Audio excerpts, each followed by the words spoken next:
Gabriella, I Great. see you Well, jotting down all your notes. Yeah, no, it was extremely interesting because you were there part of the sort of birth of this hacker ethos at MIT, and I'm much more of an outsider who is an anthropologist who kind of studies the different worlds of hacking.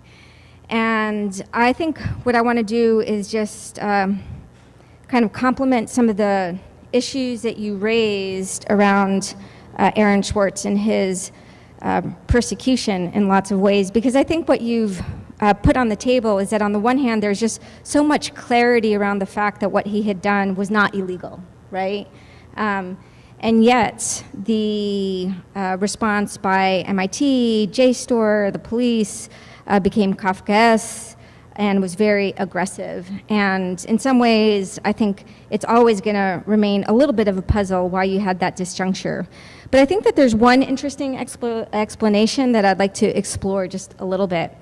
So on the one hand, by the time Aaron Swartz was intervening in the world politically, technologically, the term hacker, of course, had taken on many meanings. At the time that you were at MIT, there was a kind of innocence around the term hacker. There weren't any sort of dark and bad associations.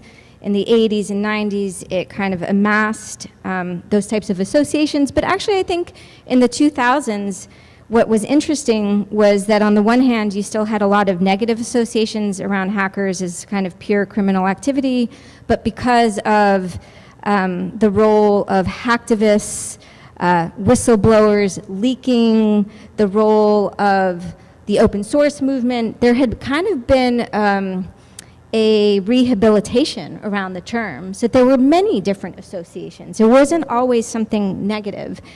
And so with someone like Aaron Swartz, what I find so interesting about him is that I think he was such a threat precisely because he was such a difficult figure to demonize.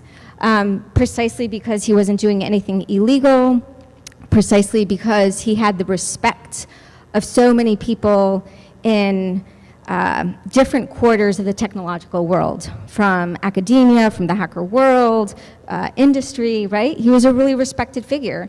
So in some respects, when he acted, when he published a statement about opening information, when he contributed to Creative Commons, people listened in a way that when you have something like Anonymous, which is another kind of domain I've worked on, they inherently are controversial the very moment they appear. And so it's quite easy in some ways to back them into a demonic corner, whereas with Aaron, that was very, very difficult thing to do. And this is why I think the Pacer incident is so interesting and fascinating in many ways. Because precisely when Carl Malmud had sort of made the call to ask people to start downloading these documents from the 17 libraries where they were made available, this was perfectly legal to do. It was just very, very clever. And so Aaron, with the help of others, precisely started to download some of this material. It received tremendous publicity as well.